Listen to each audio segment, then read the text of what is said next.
السلام علیکم ورحمۃ اللہ وبرکاتہ۔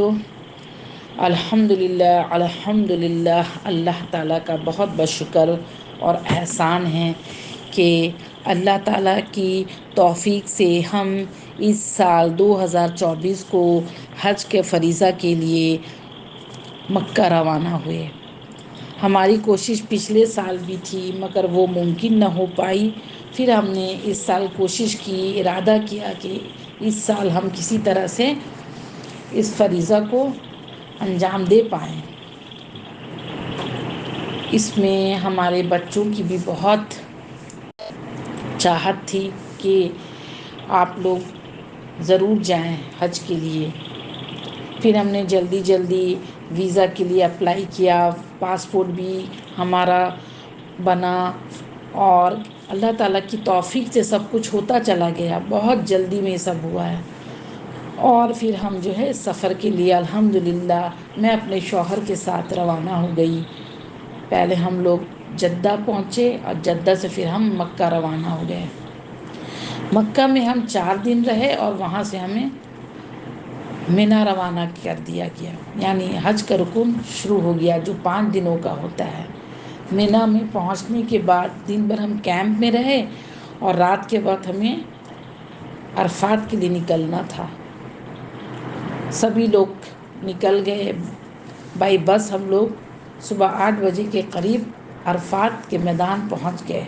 وہاں بہت بڑا کیمپ لگا ہوا تھا اور دن بھر ہم کیمپ میں رہے۔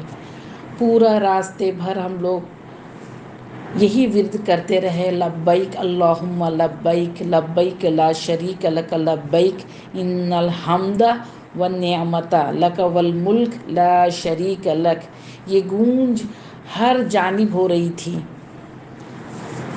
اور کیمپ کے اندر بھی سارے لوگ پڑھ رہے تھے، زور سے پڑھ رہے تھے، کوئی لوگ آہستہ سے پڑھ رہے تھے، لیکن سارے لوگ اس میں مشغول تھے۔ دعاؤں کا سلسلہ جاری تھا۔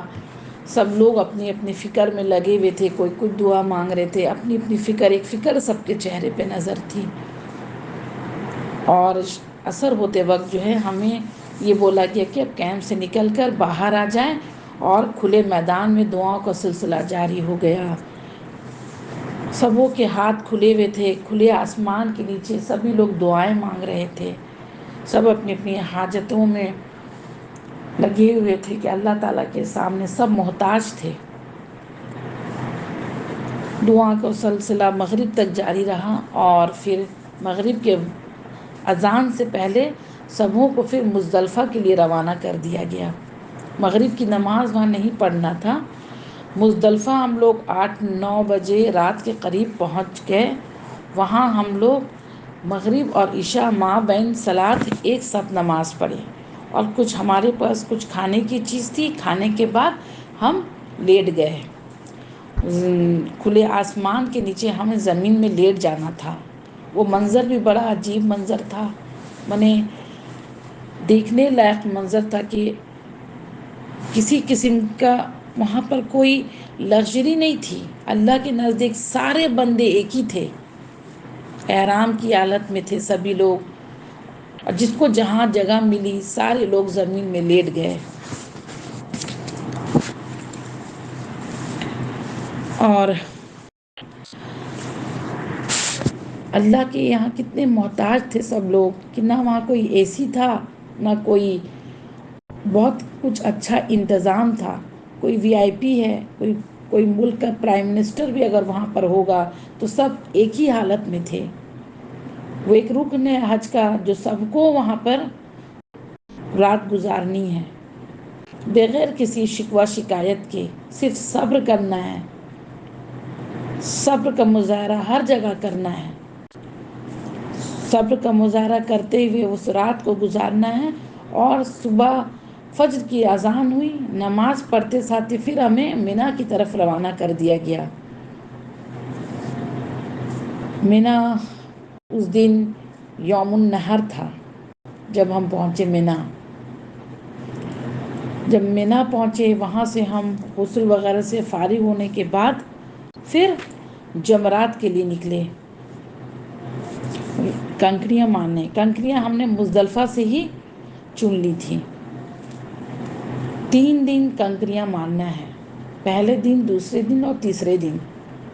اس طرح سے یہ 5 دن حج کے ارکان تھے جو اللہ تعالیٰ کے فضل و کرم سے پورے ہو گئے ہیں۔ اللہ تعالیٰ کا لاکھ لاکھ شکر ہے، احسان ہے، اور اللہ تعالیٰ سے یہ دعا ہے کہ جتنے لوگ وہاں پہنچے سبوں کی کوششوں کو، سبوں کی حاجتوں کو، سبوں کی دعاؤں کو قبول کر لے، اور سبوں کی لغزشوں کو اللہ تعالیٰ تو معاف فرما دے،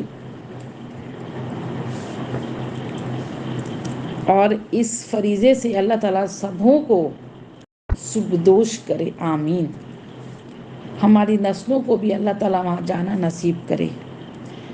جب ہم کعبہ کا طواف کر رہے تھے تو جب کعبہ پہ نظر پڑتی تو نظر پڑتے ساتھ ہی اس میں اتنی کشش ہے کہ زبان سے دعاؤں کا سلسلہ شروع ہو جاتا، نظر ہٹانے کو دل نہیں چاہتا تھا کعبہ سے، اور طواف کرتے وقت جو ہے بہت ساری خیالات آ رہے تھے کہ یا اللہ اسی جگہ نبی صلی اللہ علیہ وسلم نے بھی طواف کیا ہے، ہمارے صحابہ نے کیا ہے، خود ہمارے رشتہ دار، ہمارے والدین میں اسی جگہ آ کے یہی سیم فریضہ ان لوگوں نے بھی انجام دیا ہے۔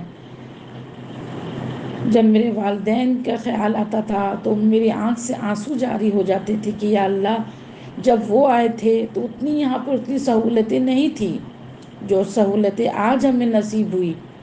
ہر جگہ ہمیں الحمدللہ اے سی نصیب ہوئے، بس میں، کار میں، جہاں ہم رہ رہے تھے وہاں، لیکن جب وہ آئے ہوں گے تو یہی خیال ستا رہا تھا کہ اللہ وہ کتنی پریشانی میں یہاں پہنچے ہوں گے، کتنی اس سفر کو طے کیے ہوں گے۔ اللہ تعالیٰ میرے والدین کے اور جتنے بھی لوگ حج کرنے آئے پہلے سبوں کی اس فریضے کو قبول فرما لے، آمین۔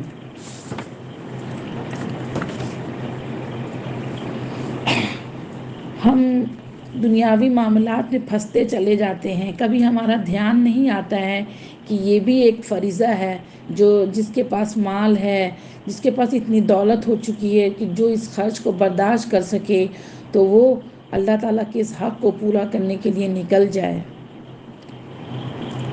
اور اگر نہیں نکلتے ہیں، کئی لوگ ایسے ہوتے ہیں جو غفلت میں پڑے رہ گئے اور جو ہے ایسے ہی دنیا سے چلے گئے، تو اللہ تعالیٰ کے نزدیک پھر بہت بڑے مجرم قرار ہو جائیں گے کہ سب کچھ رہتے ہوئے اللہ تعالیٰ کے گھر کا دیدار نہیں ہوا۔ وہاں کے ماحول مجھے بہت اچھا لگا، سعودی عرب مکہ کا، کہ وہاں خواتین میں پردہ کا بہت جذبہ تھا، سر کے بالوں سے لے کر قدموں تک ان کے چھپے رہتے تھے، اور صرف نماز میں نہیں، نماز کے باہر بھی وہ پورا کور کی رہتی تھی، ایک بال نظر نہیں آتا تھا ان کا۔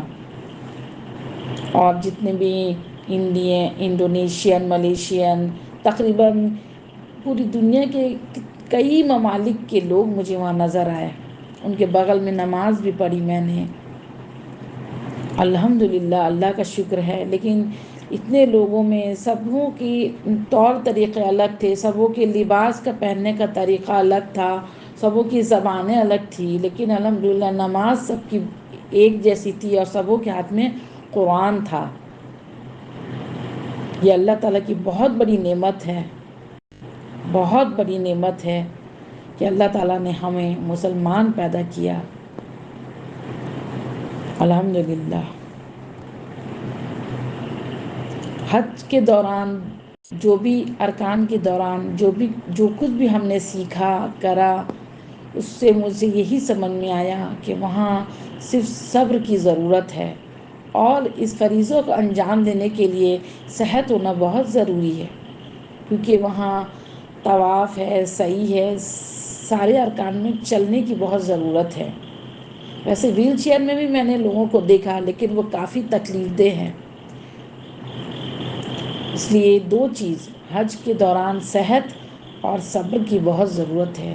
ہم جب اللہ تعالیٰ کے راستے میں نکل جاتے ہیں تو جو بھی اگر پریشانی آتی ہے اور جو بھی اپس ڈاؤنس ہوتے ہیں تو ہمیں اس کو بیان نہیں کرنا چاہیے آ کر، بلکہ شکر ادا کرنا چاہیے کہ اللہ تعالیٰ نے ہمیں وہاں تک پہنچا دیا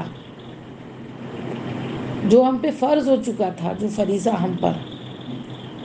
تو صبر سے کام لینا ہے، ہر معاملے میں ہمیں صبر سے کام لینا ہے، ہمیں کوئی شکوہ شکایت نہیں کرنا ہے۔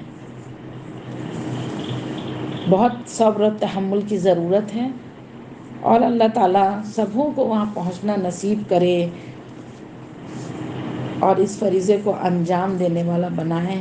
سبوں کے دل میں یہ ڈال دے یا اللہ کہ زندگی رہتے ہوئے ایک بار ضرور اللہ تعالیٰ کے گھر کا دیدار ہو جائے، انشاءاللہ تعالیٰ، آمین۔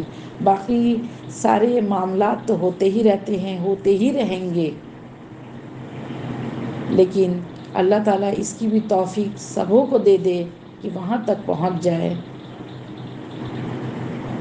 اور جو بھی دعائیں کی اللہ اس کو قبول کر لے، اور ہم نے جو سیکھا، جو دیکھا وہاں پر، اللہ تعالیٰ اس سے ہماری زندگیوں کو بدل دے کہ جو ہم نہیں کر رہے تھے دین کا کام، اس کو ہم بہت استقامت کے ساتھ اپنی زندگی، عملی زندگی میں لے کر آئیں، اور اپنے اخلاق کو بہتر بنانے کی ضرورت ہے، ہر معاملے کو سنجیدگی سے لینے کی ضرورت ہے، زبان کی حفاظت کرنے کی ضرورت ہے، نبی صلی اللہ علیہ وسلم کی سنت پر عمل کرنے کی ضرورت ہے، کیا احکامات ہمیں قرآن میں آئے ہیں اس کو جاننے کی ضرورت ہے،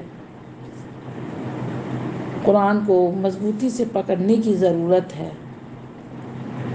اللہ تعالیٰ سبوں کے دلوں کو نرم کر دے، اور سبوں کے اخلاق کو اللہ بہتر کر دے، اور ہم سب کو ریاکاری کے عمل سے بچا لے۔ ہم سے جو لغزشیں ہو گئی ہیں یا اللہ تعالیٰ تو اس کو درگزر فرما دے، اور اس فریضہ کو انجام دینے کی سبوں کو تو توفیق عطا فرما، ہماری نسلوں کو بھی یا اللہ تعالیٰ وہاں تک پہنچا دے، جو بیمار ہے یا اللہ تو انہیں شفا عطا کر دے، جو حاجت مند ہے جنہیں ہم جانتے ہیں جنہیں ہم نہیں جانتے ہیں، یا اللہ تعالیٰ تو تمام کی ضرورتوں کو پورا کر دے، آمین یا رب العالمین۔